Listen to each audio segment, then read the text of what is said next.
Welcome back for the Design at Large seminar. This week's speaker is James Fowler.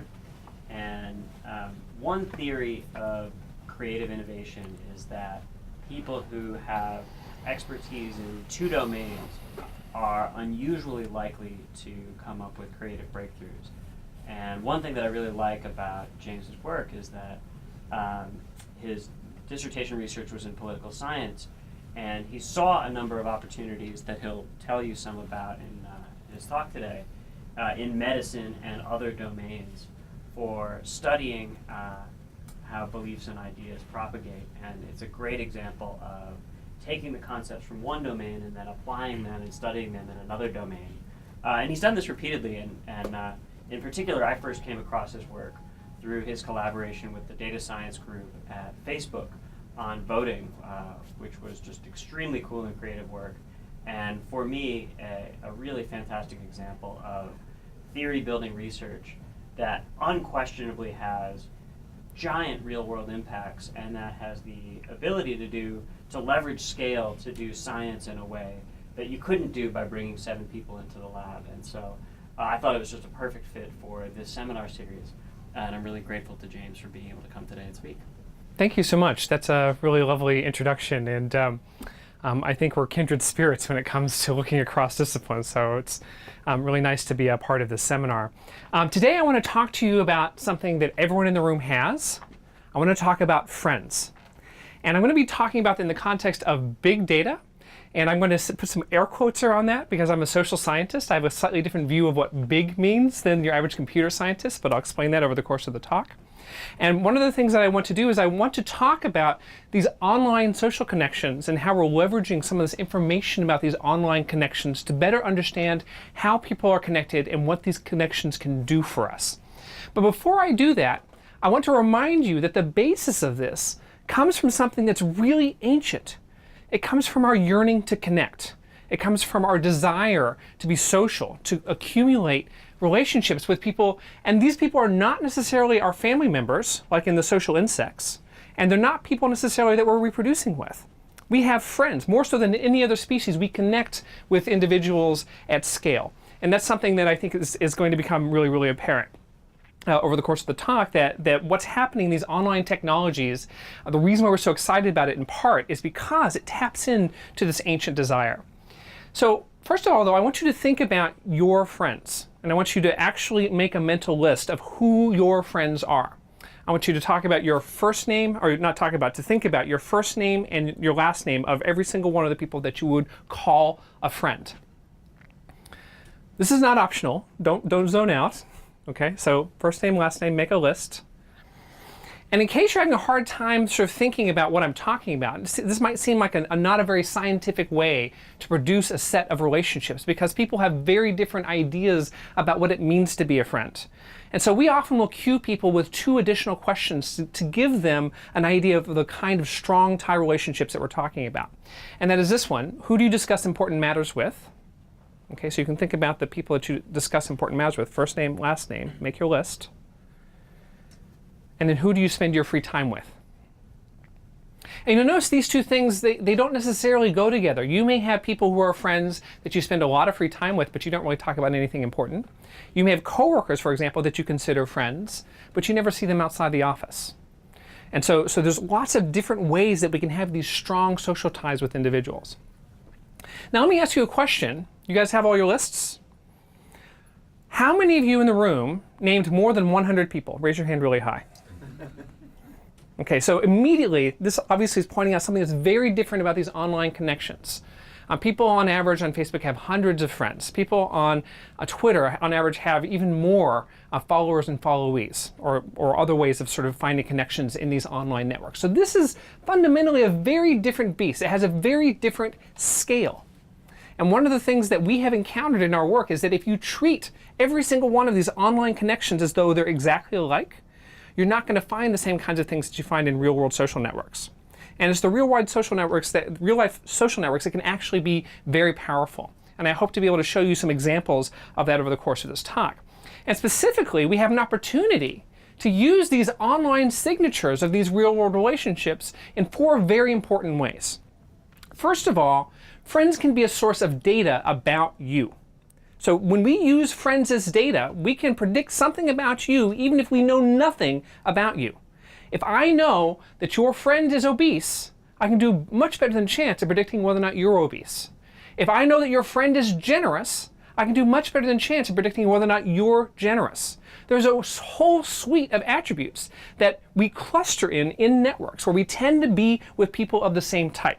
And so regardless of the mechanism, this is just a fact of life. We tend to be connected to other people who are like us. And so this is something that helps us to do prediction on who, for example, is more likely to buy a pair of socks, or who is more likely to have a heart attack, or who is going to be most susceptible to a positive behavior change. The second concept is friends as motivators. Okay, so it may be the case that not only do we tend to be with friends who are like us, we tend to make them like us. So we influence them and they influence us. Think about your lists for a minute. Think about those people that you have named in your own life, and think about the times they might have had an influence on something that you've done. Most people can name several instances in which people had a very powerful influence in their lives. Their friends had a powerful influence on them. And those people probably named you back, many of them, hopefully, and they probably were thinking along the same lines, that there were times that you influenced that person. And the amazing things about these social networks, because they're all connected, this means not only is it possible to motivate people directly, it's possible to motivate them indirectly. If I motivate my friend, and my friend motivates their friends to whom I'm not connected, then I may be able to motivate someone that I don't know and I have never met. And this is extremely powerful. If you want to reach these people and change as many people as possible, it seems like it would be really important for us not just to target one person, but to target that person's friends. The third idea that I want to get across today is this idea of friends as multipliers. Okay, so most of you named more than one friend, right? And on average, when we ask people around the United States with Gallup to do what I just had you do, people named between 0 and 8 individuals in this telephone survey, and on average, they named 5 of these close social contacts. And abstracting away from complexities in the math, that means you have about 25 friends of friends and about 125 friends of friends of friends. There's this multiplier effect. And the further your influence can go in steps, the more people you'll be able to reach. And potentially, a lot of the things that we've been doing to try to make the world a better place have been focused on just one person, when dozens or hundreds of people might have been influenced as a consequence of that one person changing. And in fact, I'll show you some evidence today that suggests that we have been dramatically underestimating the impact of some really basic behavior changes like getting people to vote. Last thing, friends as future tellers. I'm going to talk to you towards the end of the talk about how popular your friends are. And as it turns out, the popularity of your friends is going to help us in a very important way. It's going to help us to predict the future. If something is spreading through a network, then you want to think about what part of that network would you monitor if you had limited resources. Would you monitor the center of the network, or would you monitor the edge of the network? As it turns out, with a very, very simple procedure that doesn't even rely on knowing the full network structure, you can ask people to answer a simple question, and as a result of them answering that simple question, you can get a couple of weeks advance warning for when the H1N1 epidemic is going to peak. And you can get several weeks advance warning of what's going to go viral on Twitter. So that's what we're going to talk about a little bit later. But first I want to start with this one. I'm going to start with friends as data. And I'm going to start with a set of studies that were about real-world social networks. And at the time, I'm a political scientist. At the time, I thought, this is really big data. We have 5,000 people in our data set. Wow, that's really filling up, the memory in my statistics package on my laptop. This is really crazy. And we did studies like this where we looked at 5,000 people over 32 years, and we measured their social connections based on their responses to these contact sheets that they had in the Premium Heart study, where they named where they worked, so we knew who the coworkers were. They named where they lived, so we knew who the neighbors were. They named their family members, so we knew who they were. And they also named a close friend every 2 to 4 years for 32 years. So we have wonderful, deep, rich data about these social networks, and we can see whether or not there are clusters of behavior. Can you use friends as data? Well, as it turns out, you can. In this first study, we looked at obesity. If I don't know anything about you, but I know that your friend is obese, your risk of obesity is 40% higher than if that person that I randomly chose among your friends is not obese.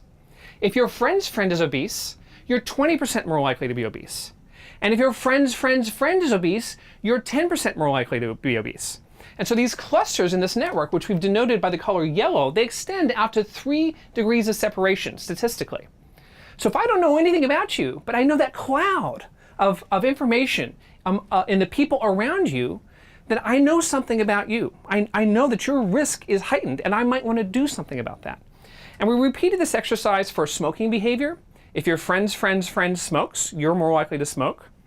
We did this for drinking behavior. If your friend's friend's friend drinks heavily, you're more likely to drink. We did this for happiness. If your friend's friend's friend is happy, you're more likely to be happy. We did this for loneliness. If your friend's friend's friend is lonely, you're more likely to be lonely. We did this for depression. If your friend's friend's friend is depressed, you're more likely to be depressed. We did this for divorce. If your friend's friend is divorced, only 2 degrees of separation, you're more likely to be divorced. People said, wait a minute, maybe these Framingham Heart Study people are weird, they're not representative, maybe we should go look somewhere else for information. And so we went to the National Longitudinal Study of Adolescent Health and replicated a lot of these studies. And we found that these people that were concerned about the Framingham Heart Study were right. We didn't find clusters that extended out to 3 degrees of separation. Instead, they extend out to 4 degrees of separation. So in this paper, for example, if I don't know anything about you, but I know that you're a high school student and your friend's friend's friend's friend smokes marijuana, you're more likely to smoke marijuana as well. And this is also true for sleep loss in this particular paper.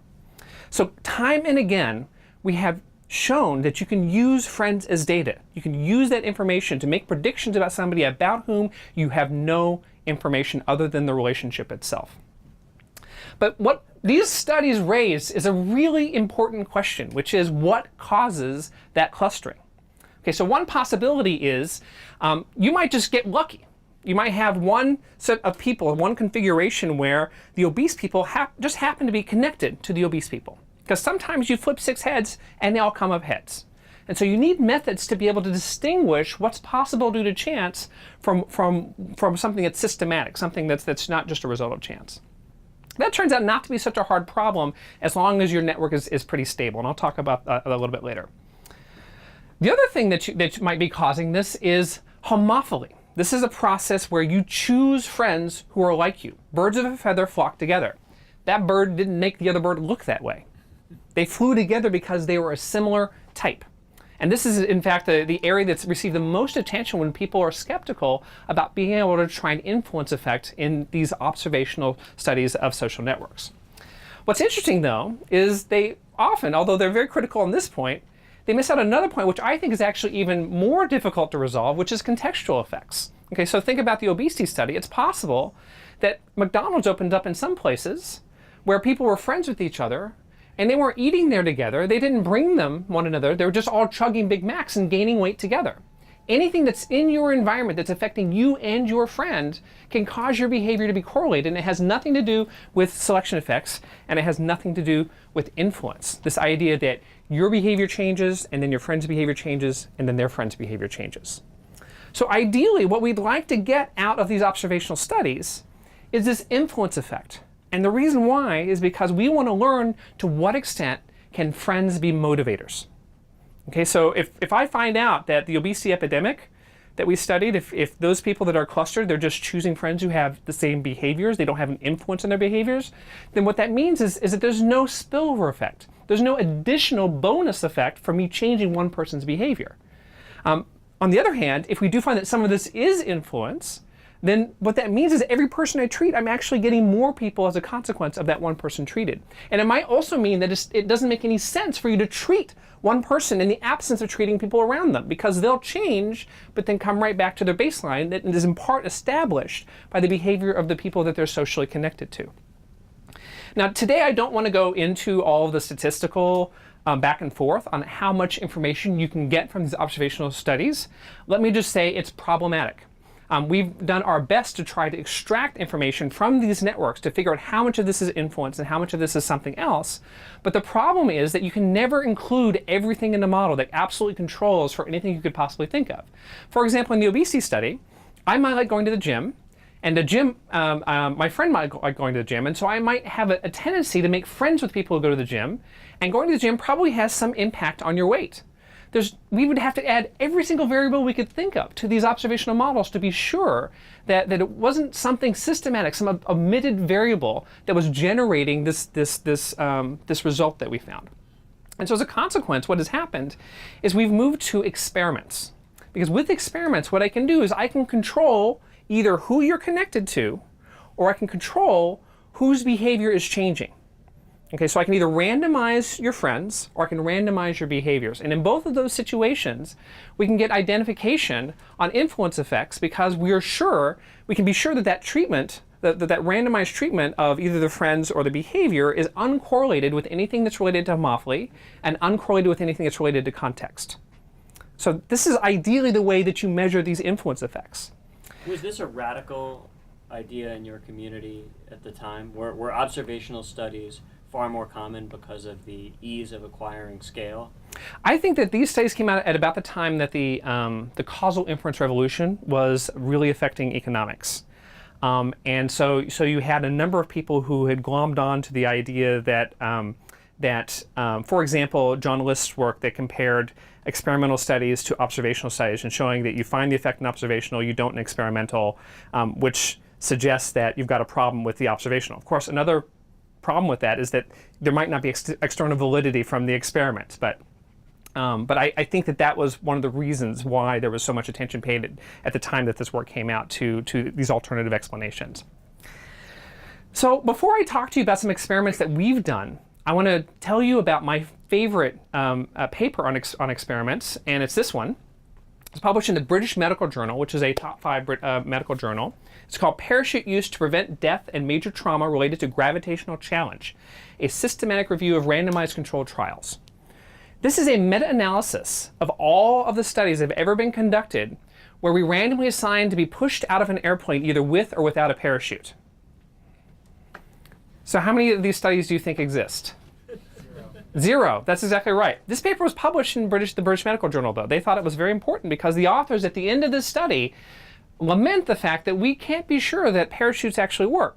And to be sure that they work, what we should do is we should ask all the people who believe that you can only learn things about the world from experiments to be the first to volunteer for a double-blind randomly assigned trial.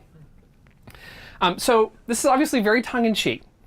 But the idea here is I'm going to show you what I think are some powerful ways to get at influence effects, but this is not the only way to learn about the world. Just because we've made this transition doesn't mean that we've abandoned these observational studies. Ideally, we should be doing both of these things and having a dialogue between those two different approaches in order to be able to better understanding of certain phenomena. The first experiment that we did was not big data at all. It was very small data. It was based on some experiments that we had already conducted. And we found the effect in the experiments we conducted, but we thought that it would be more persuasive if we actually used somebody else's data to demonstrate the same thing. So this is based on data from a paper by Fair and Gachter that was published in Nature in 2002, where what they wanted to do is they wanted to demonstrate that under certain conditions you can get people to cooperate with one another even if it's not in their interest. And to do this, they had people play this game called a public goods game. And I'll let you sort of think about how you would play this game if you were in the lab doing this. So I put you in a group of 4 people, you and 3 other people. I give each of you $10, and you can decide how much of that money to keep for yourself and how much to give to a group project. You don't know any of these people, they don't know you, you didn't meet us, these are anonymous interactions. So you're going to decide how much to keep for yourself, how much to give to a group project. I, the researcher, am going to come in and every dollar you give to the group, I'm going to double. And at the end, when everybody's made all their decisions about how many dollars go into this pot, I double it and then I redistribute it. Now, if you're profit maximizing, how many dollars do you give to the group project? You give $0 to the group project because every dollar you put in, it gets doubled but then split 4 ways. So you only get 50 cents of it back.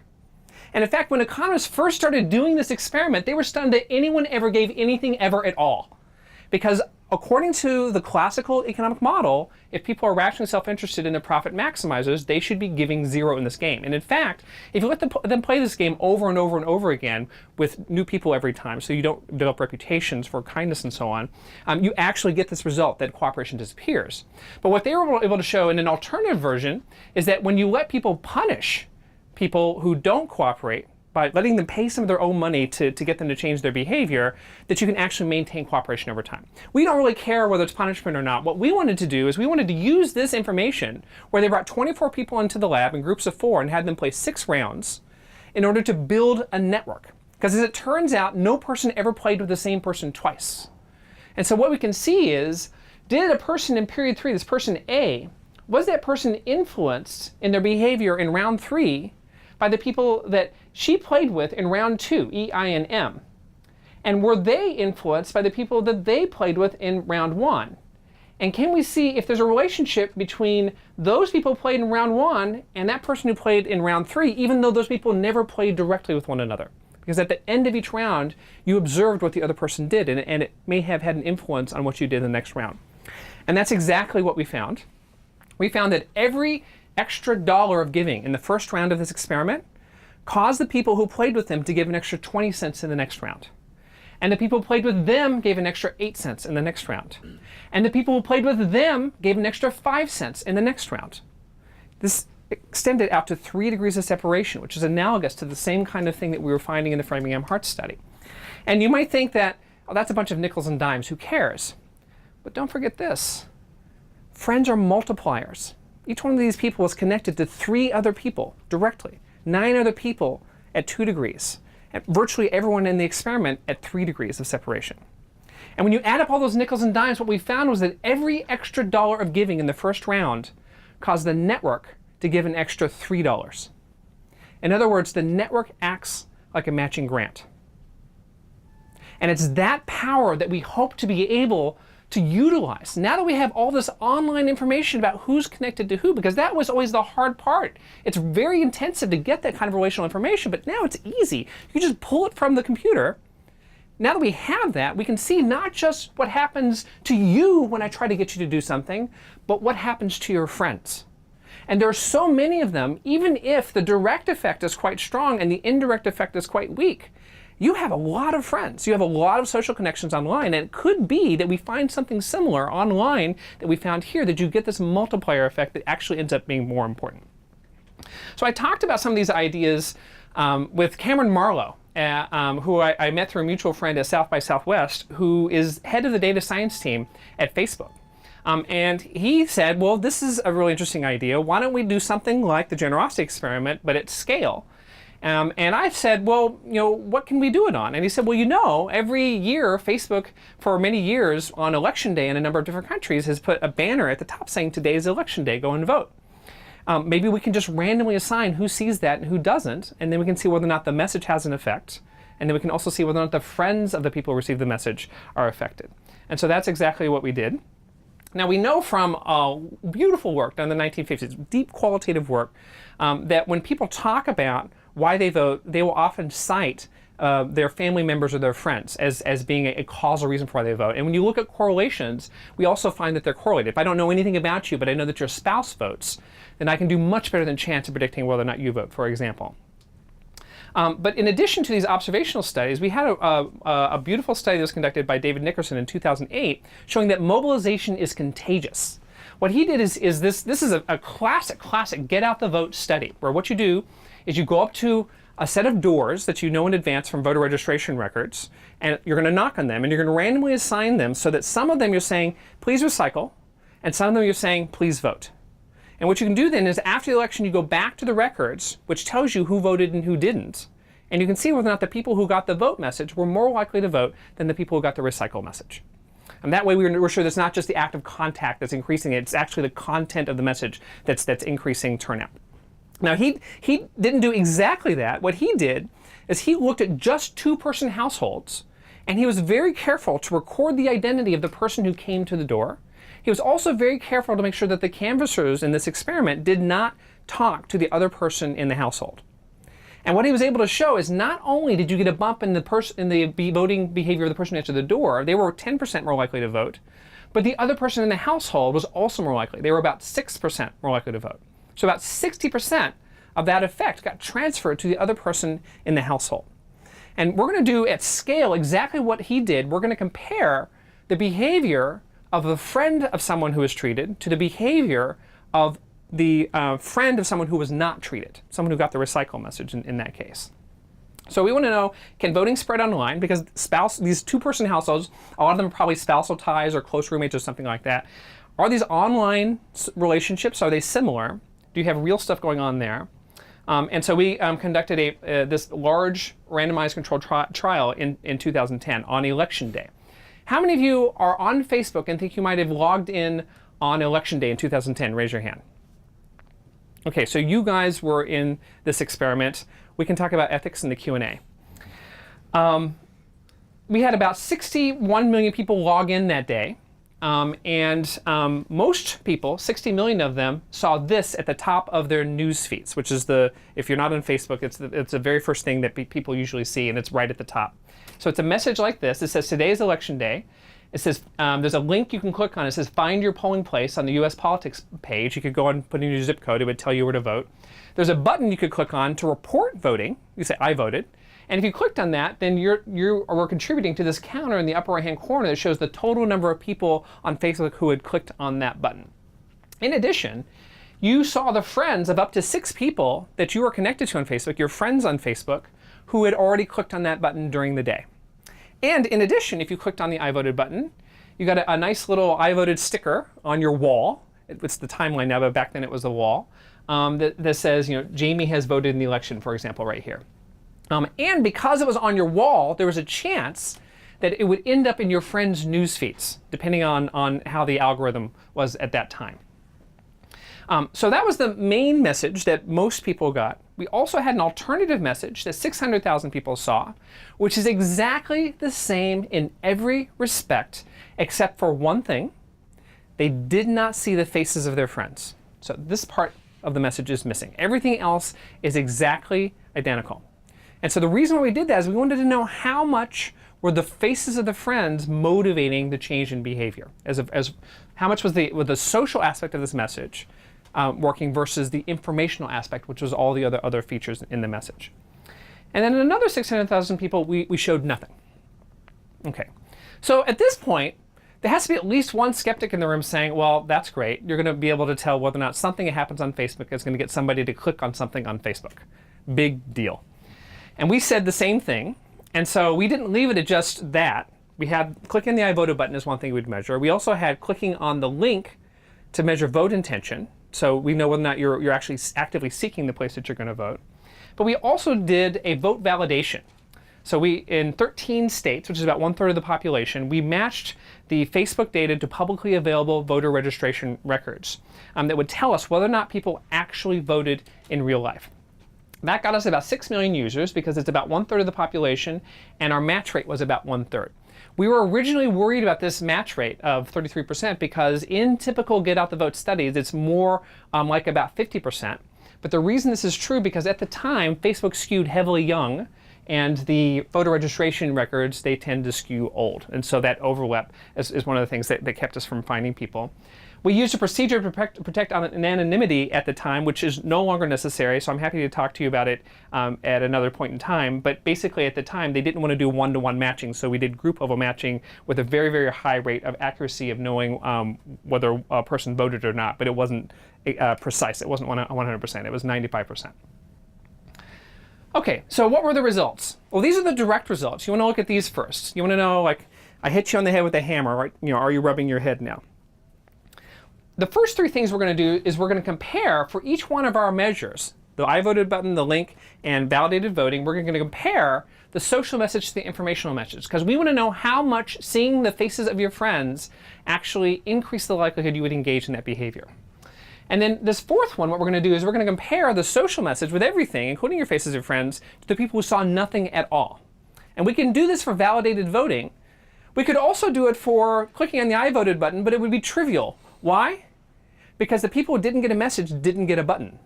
And so trivially, the treatment effect is going to be exactly the same size as the total number of people who clicked on the I voted button among those who saw the message. So we don't report that at all. Instead, we report these 4 measures for direct effects. You get about a 2% bump. You're 2% more likely to click on the I voted button if if you receive a social message, if you see the faces of your friends rather than if you don't. So seeing the faces of your friends apparently gets you more engaged and more likely to engage in that online behavior. You're also more likely to search for your polling place. Slightly more likely, it's about 0.2%, but that's on a baseline of only 2%. So as a percentage, it's equivalent to the self-reported voting behavior. And this is interesting because this isn't a public act, this is a very private act. And so this voting intention is more evidence that seeing the faces of your friends actually is one of the things that would get you to maybe vote in real life. But we actually have voting data for the subsample, and what that shows is that you're actually 0.4% more likely to vote if you see the social message than you would be if you saw the informational message. Now you're also 0.4% more likely to vote if you see the social message than you were if you saw nothing. Okay, so for the math whizzes in the room, what does this mean that the total effect of the informational message versus seeing nothing was? This is 4, so what does the third end of the triangle have to be? It's 0. So let me explain what that means. That means there was nothing in that message other than seeing the faces of the friends that made you change your real world behavior. This is the first piece of evidence we have that voting is social. That this is one of the things that's encouraging us to engage in this behavior. But that's not why we came to do this experiment. We came to do this experiment to do this, and I'm sure you're getting bored at this point. I've already said it twice. I'm going to say it one more time. We are comparing the political behavior of the friends of the treatment group to the political behavior of the friends of the control group, just like in the David Nickerson study. Now, some of you might be thinking, well, what about homophily? Because the friends are going to be homophilous. The thing is, there's no attribute of the friend, there's no attribute of the user, there's no attribute of the two of them together that's correlated with who was treated. And because you break that correlation, there's no way that homophily can be driving any of the results that we find as a consequence of doing this comparison.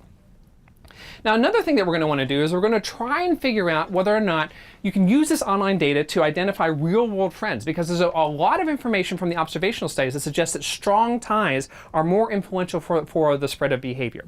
And so in order to do that, what we needed to do is a separate study where we took a bunch of people who gave us their lists, like the list I asked you to construct for yourselves, and then also gave us their Facebook data. And then what we did is we put those together and ran a machine learning algorithm in order to try to predict which of your Facebook friends is most likely to be your closest friend in real life. And as it turns out, this is not a hard thing to do. We get a very high receiver operating curve score on a very simple algorithm, which is you just count the number of touches of any kind. Pokes, likes, comments, co-tags, anything where you are interacting with another person on Facebook. You count all those up, you sum them, you normalize them according to all your other friends. So in other words, you're seeing which one of those people did you do that the most with. That person is most likely among all those people to be your closest friend in real life. And we get accuracy of about 84% just doing that. We don't need to be 100% accurate because we just want to know whether on average the people in a certain group are more likely to be real-world friends than in some other group, in order to see whether or not this tie strength actually has an influence. And so we're going to divide arbitrarily users into 3 categories. One is going to be these Facebook friends who are not close. Then these close friends are going to be approximately your top 10 friends on Facebook, the 10 people on Facebook that you're most likely to have a close real-world relationship with. And then we're also going to look at the close friends of close friends to see how their behavior changes. Now, this is actually big data. Framingham was not big data, but this data spans multiple computers, which is technically the definition of big data. And so we had to analyze 8.3 billion of these Facebook friendships, 767 million of these close friendships, and 16 billion of these close friends of close friends relationships. And what this means is that we're going to be able to detect tiny, tiny effects. The saying at the Facebook data science team is with great power, I'm going to mess this up. With great power comes small effect size. So that's the distributions. And these are log plots. If you haven't seen social network plots before, this is very typical, where you get this sort of exponential property of the networks, where most people have few or some friends, but there are very few people who have a very high number of friends. And these look very, very much like what we would expect. Now this is a map of the network, but it's obviously not all 61 million people. to make this tractable, just to give people an idea of what we're doing, we just took all of the close friends who are connected in the largest component in Abilene, Texas, which is the hometown of one of the co-authors in the study. And here what we did is we colored people red if they had clicked on the I voted button and white if they didn't click on the I voted button. The reason I'm showing this is this is not what we did. Okay, we know that those red dots are correlated, right? But those red dots might be correlated because I tend to choose friends who are political the same way I am political. We did not do that. What we wanted to know is if this person was treated, did this person vote?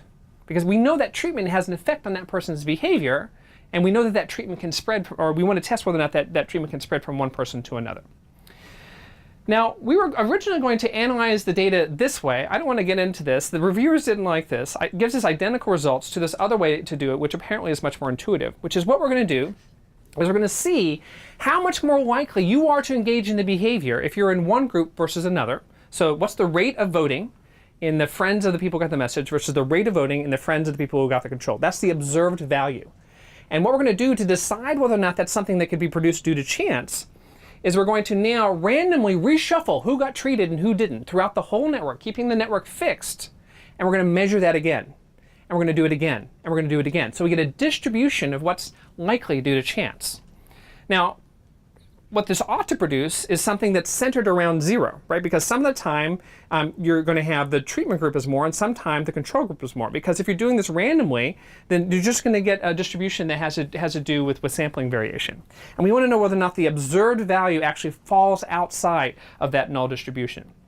Now, just to make sure that people believed in this, we did some simulations on the supercomputer here at San Diego.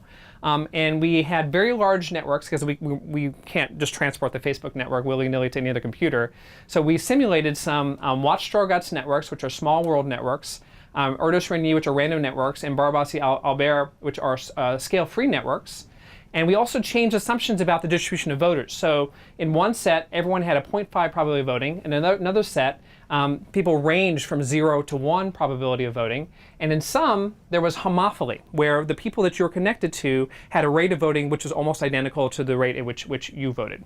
And in every single case, the black dotted line is what we expect due to theory, which is that when there is a true effect, we expect the estimated effect to be linear with respect to that effect. And the red line is what we actually found. And so it's almost a perfect fit on those lines. The only reason why we get any fall off at all is because of boundary effects, where if you have a probability of voting in 0.9999 and it's bumped up by 0.4%, your change is not going to happen very much. So basically, this is telling you that these observed values are going to be measured without bias. So what did we find? We found that as you increase the tie strength, as you increase the likelihood that you are real friends with someone, with one of your Facebook friends. Remember, the way we index this is by the number of times you contact someone on Facebook. As that increases, we see an increase in these observed values, these blue dots, which are telling you what's the increase in the probability of an express vote, clicking on the I voted button, if you are in the treatment group versus the control group, if you see the social message versus seeing nothing. You can see it increases. Also, we've drawn the null distribution. So we've turned it outside there. That gray bar is showing you the distribution of things that are possible due to chance, and the black line is the 95% range of possible values. And you see that the blue dots, they fall well outside of that range all the way up. And so this is telling you that the message got the friends of the message were significantly more likely to click on the I voted button. And if you were close friends with somebody, you were even more likely to click on the I voted button if your friend received the message. Of course, that's not why we came to do this. We wanted to know whether or not there was an effect on real-world behavior. So this is what real-world behavior looks like. If you focus on the left side, it's very disappointing. It's telling you that these people that you don't know very well on Facebook, if they get the message, it has no impact on your behavior. But those last two bars, those are the top 10 friends on Facebook. Those are your top 10 friends who you're most likely to have a close relationship with in real life. If they get the message, you are significantly more likely to vote. And in fact, we can use these probabilities. These probabilities are very small. This is like a 0.2% bump if the highest category, if a friend there receives the message. Those are very small, but don't forget there's a multiplier effect. And so we have to multiply that per friend effect times the number of friends in order to get the total treatment effect. And when we do that, what we're able to show is directly the message got an extra 60,000 people to vote. A single message on Facebook on election day when many people had already made up their minds or sent in their absentee ballots or whatever, never mind, it got 60,000 extra people to vote, a single message directly. But if we had just looked at that, we would have missed 80% of the effect, because as it turns out, the friends of the people who saw the message got an extra 280,000 people to vote. And in fact, we can split that up, and we've just demonstrated what I showed you in the last graph, that Facebook friends had no effect, but these close friends, these friends that are likely to be friends in real life, they generated all of this change in behavior. And so this is a demonstration of the multiplier effect. And in this case, you've got about a 4 or 5 to 1 ratio compared to the 3 to 1 ratio that we found in the generosity study. Last bullet point. I also want to talk about how we can use friends as future tellers. And this is based on work that was published in PLOS One. This is a very small data study, but it'll transition into a larger data study, where what we did is we tracked H1N1 flu at Harvard University in a network that we had mapped over time. And the red dots are the ones who had the flu, and you can see how it increased over the course of the study. And you map the network by asking people who their friends are. Yeah, that's right. And so what I want to ask you is, if you were looking at this network, if you were trying to predict what was going to happen, and you had the network, what part of the network would you monitor in order to know what's likely to happen to the whole population? Would you study the center, or you study the edge? And let me make this more easy for you. If the Black Plague is rolling through Europe, do you want to be the life of the party, or do you want to be a hermit? Hermit. You want to be a hermit, right? Okay, so if you're more susceptible, you're also more likely to get things earlier in time. This whole S-shaped curve, where a few people get the flu, and then they tell 2 friends, and then they tell 2 friends, and you get this exponential growth, but then eventually everyone already has the flu and that goes away. That whole S-shaped curve in the population, we expect that to be shifted forward for central individuals, because they are a shorter number of steps from everybody in the network, including the people who have the flu. Okay, the life of the party is not so good whenever the flu's coming to town. And so the central people get it first. Now, what happens if you don't know the network? Is there anything that network science teaches us that will allow you to predict the future the same way you could if you knew who was at the center of this network? Well, one of the things that you could do, the best you could hope to do if you didn't have the network, is just choose some random people. And in expectation, we would expect that group of people to be representative of the population if they were randomly chosen. So the rate of flu in that group of those yellow nodes should be the same as the rate of flu in the population as a whole. But instead of following them, what if we did something different? What if we said, we don't care if you have the flu or not. We just want you to tell us the name of one of your friends. Okay, thank you, goodbye. And then you go and you monitor the friends. Now, why would this help? This would help because of an extremely disheartening fact. Your friends are more popular than you are. This is called the friendship paradox. The average number of friends is higher than the average number of friends. And the reason why is because the person who has 10 friends is going to be named on 10 different lists. And so there's this sort of double process, this product process, where that person is going to really contribute to the total number of friends that are named all throughout the network. If you only have one friend, you're going to be named one time. And so as a consequence, 85% of you in this room, in expectation, the average number of friends of the people on your list will be higher than the number of people on your list. But don't worry, it happens to everyone. So what we're going to do is we're going to follow these people because they're more central. And they act as a substitute for network information. And in the flu study, what did we find? We found that friend group actually got the flu sooner than the random group. In fact, about 2 weeks sooner. And a really cool thing is, if you have a process that is spreading via the network, a contagious process, and we studied this one because we know it's contagious, we don't have to worry about homophily, all the other stuff, right? But if you find this divergence right here, where one group is speeding up relative to the other, that's an even earlier sign that a contagious process is at work. And you can get far in advance. In this case, it was, I think it was 40 days in advance of the peak of the epidemic, warning that a contagious process is happening, and it can also give you some information about what the peak of the epidemic will be, depending on what other information you have about that process. And so we applied the same reasoning to hashtags on Twitter. We had the good fortune of having access to the clock data, which is pretty much the whole Twitter sphere for the last half of 2009. What we were able to show is hashtags like this one, Open Web Awards. If we go into Twitter and we randomly choose a group of people and then randomly choose one of their followers or followees, as it turns out it didn't matter, we would randomly choose someone that they're connected to. That group of people, compared to the randoms, the friends compared to the randoms, they tend to tweet these hashtags earlier in time. And in fact, for the top 100 hashtags, in only 2 cases, was it the fact that that the randoms actually tweeted one of these hashtags first. And so that suggests that you can follow these friends of randomly chosen people on Twitter in order to be able to predict these epidemics. And the crazy thing is that it actually even worked better than we were able to show due to theory. We did some analytic modeling to be able to show exactly how much better you would expect to be able to do by following the friends of these individuals. But as it turns out, the people at the center of Twitter, they also tend to tweet more often. And because they're tweeting at a higher rate, they're going to be better for being able to track things that are flowing through the network. They also tweet a greater variety of hashtags. And so for both of those reasons, you actually get even better prediction by following that group than you would by following a randomly chosen group of people. And you could have just followed all of Twitter back in 2009, but even Twitter probably can't follow everybody in real time at this point. It would be a very computationally expensive process. So this sampling procedure, where we're just going out and grabbing, say, 50,000 people and then their 50,000 of their friends is much more feasible.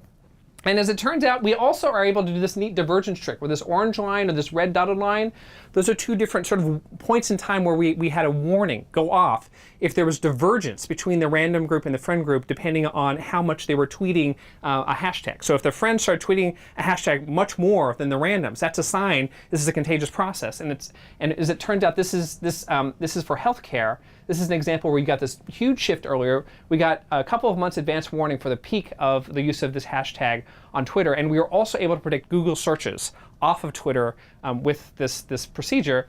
The upper right-hand figure, that's the money shot. The blue distribution is the distribution of the number of users who tweet a certain hashtag, and the red is the number who tweet a certain hashtag who we have identified in advance using this method.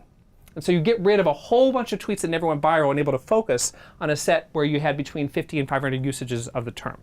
So this is a way that friends can be future tellers. In a way that we can use this online data in order to be able to see what's coming down the pipe. So let me just summarize. Friends are powerful in a number of really important ways. They not only make us feel good, they can be extremely useful in these online contexts for predicting behavior and potentially to motivate behavior. Friends is data. If I don't know anything about you, I can find out something about your friend, and then I know something about you. Friends is motivators. It may be that the only way to really get people to change their behavior is not only to get them to change, but to get their friend to change. And there is some evidence, not just from observational studies, but from experimental studies, that these influence effects are real. Friends is multipliers. Okay, so we were able to show in the generosity experiment a 3-for-1 effect. In the Facebook voting experiment, about a 4 or 5-to-1 effect. The fact that we are connected to many friends and friends of friends means that there are things that we do every day that may have an effect on dozens and in some cases hundreds of people that we don't know and have never met. And if you're a policymaker, you want to figure out how to use that, because you might have a message that gets people to change directly, but it doesn't spread. You might have another message that has no impact directly, but then that person communicates it to somebody else, and the organic communication of it actually increases the size of the effect. If Facebook tells you to vote, you probably will ignore them. If your friend tells you to vote, you might be much more likely to pay attention. So if the message can generate that other message, even though directly it's ineffective, it might be doing something really, really large, and you wouldn't know if you weren't studying the behavior of the socially connected individuals. And then finally, friends as future tellers. You can use the people on your list in order to be able to protect yourself from the flu. We can do it at scale in places like Twitter in order to figure out what's going to go viral and potentially to try to get lead information on important good and bad things that are spreading throughout these networks. So I just want to thank, there's a cast of hundreds of people who goes into this, and all these guys who helped us out with some money, and I'm happy to answer any questions you might have. Thank you very much.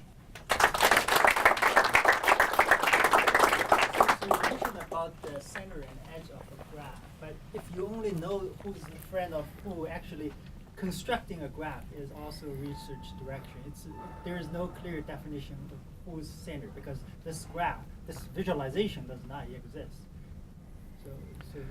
So there are mathematical definitions of centrality, and there are probably 100 of them at least, right? So there's a debate about which one of these kinds of people is most effective in order to be able to do this mapping. And so what this method does is it sidesteps that and says, there's a bunch of different things that might work for that, but what do you do when you don't have access to the full network? Okay, so yeah, my question is, how do you, so from your perspective, how do you tell which is the center, which is the edge, based on I understand. activity? Okay, so for example, one measure of centrality is closeness centrality, which is the inverse of the average number of steps it takes for you to get to every other person in the network. So someone's out on the edge, it's going to take them a long time to get across the other side, but someone who's in the center, they'll get everywhere pretty soon. So that's one definition. There's also eigenvector centrality. And so you can take the adjacency matrix and the first principal component of that. It turns out to load with not only how many friends you're connected to, but how many friends of friends and friends of friends of friends. It's equivalent to a mathematical process where you assume that your influence is the sum of the influence of all the other people that you're connected to. There's a popular one now is this sort of k-corness measure, which is sort of like the H-index. We all have H-indexes. If your H-index is 10, that means you have 10 articles that are cited by 10 people. Well, your core centrality is kind of like that. If you have a core centrality of 10, that means that you're connected to 10 people who themselves are also connected to at least 10 people. And that measure turns out to do really well in some contexts for identifying people who are most likely to be influential in some of these spreading processes. But it's open research. There's people inventing new ones all the time. Esther Duflo and Matt Jackson just published yet another one on information centrality in an experiment they did in India in Science a couple months ago. So it's not a settled question. Sorry, go on. Yeah, so there is a recent algorithm or development machine learning trying to learn or detect the skeleton of a graph, just giving a similarity or this kind of map.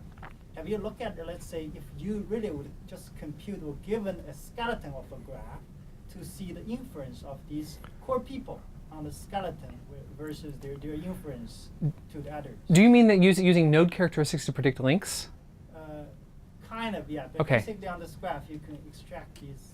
Yeah, so if you're interested, there's a person to talk to is Charles Elkin here at UCSD, who has done really good work in this area of using both link information and node information to predict as much missing data as possible. And he shows that there's a lot of information in both directions about the other thing. There's a lot of information in the links about the nodes, a lot of information in the nodes about the links. Yeah. So is everything contagious? You started off by saying obesity is contagious if you're a friend of a friend, but you also said happiness, so I'm not that scared. But did you find anything that wasn't as contagious as other things?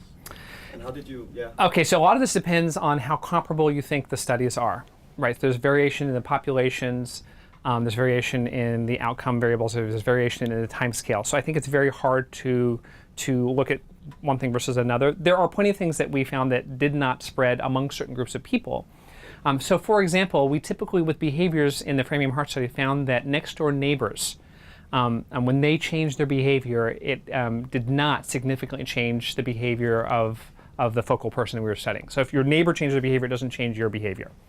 And it was these weak ties where we did not find much of an effect. But for those, we did find that the strong ties matter. We have another paper published based on a study of the National Longitudinal Study of Adolescent Health, where people reported how likely it was that they'd had sex, and also how much they were thinking about people of a certain gender when they were having sex. So we were able to measure proclivities for same-sex relationships. And I was surprised. We did not find evidence of spread there, even though we were able to show that having sex spreads. If your friend has sex in high school, you're more likely to have sex. But having same-sex relationships does not spread. And this data is from the 1990s. It surprised me because I thought that a mechanism, if we found spread, would be that was about the time when it was starting to become more acceptable. And so if your friends started coming out, this is what Harvey Milk told everyone. The first thing you have to do is you have to come out to your parents if you want to change society, right? This idea that it was spread, but we didn't find that. Now, that paper's been criticized because it was underpowered. So we're reporting a null result, but there's a really wide confidence interval. So maybe it does spread, but it's very small. But that's a case where this method that we typically use in observational studies reported that there was no result. Yeah.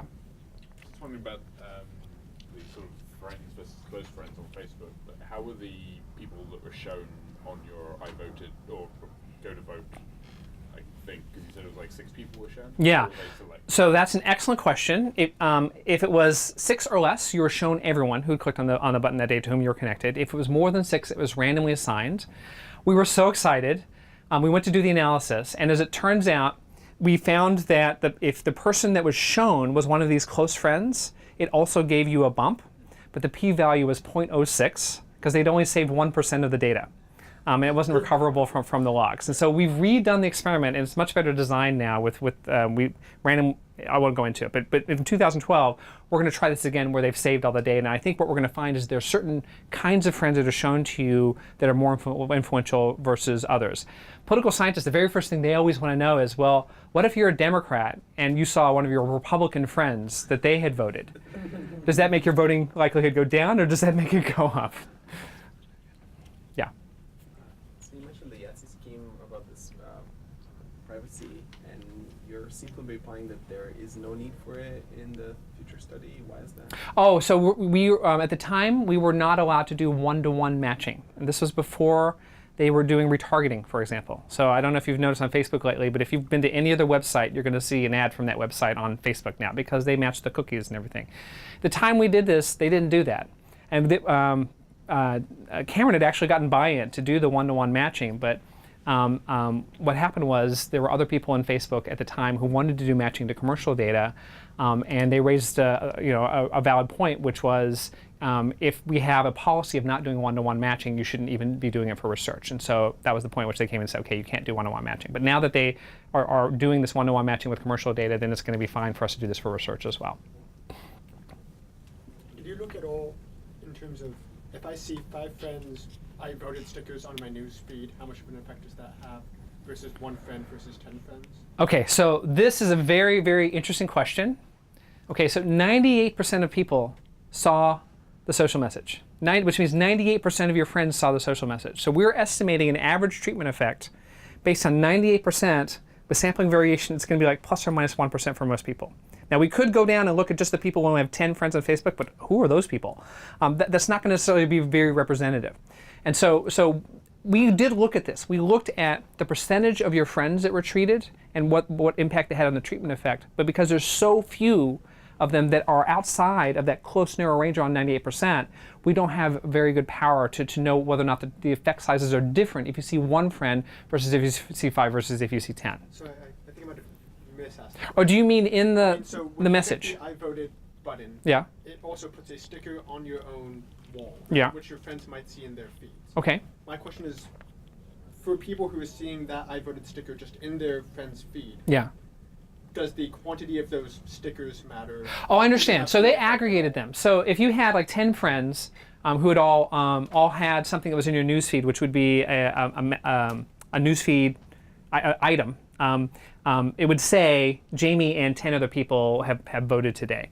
And the ordering the newsfeed is very complicated. There's no chance we're going to be able to sort of backward induct this. But what we did in 2012 is we had a 2x2 design, which was message, no message, feed, no feed, where we blacked out the feeds for some people. So they may have seen the message, but not seen anyone in their feed, or they may have gotten the message and had some people in their feed. And we can take the difference of those to see to what extent is the feed actually generating the change in the behavior. And we've done some initial analysis. It looks like there's not much of an effect. Of course, there's not much of a top-line effect either. In presidential elections, it's very hard to change people's behavior, and right now our confidence intervals are including 0. We're estimating it's about a 0.2% direct effect this time compared to the 0.4% we got in the congressional election. But that's typical. Usually, the less important the election, the easier it is to move the needle. And we should break here so that we're on time. Okay, great. Thanks Okay. very much. Thank you, guys.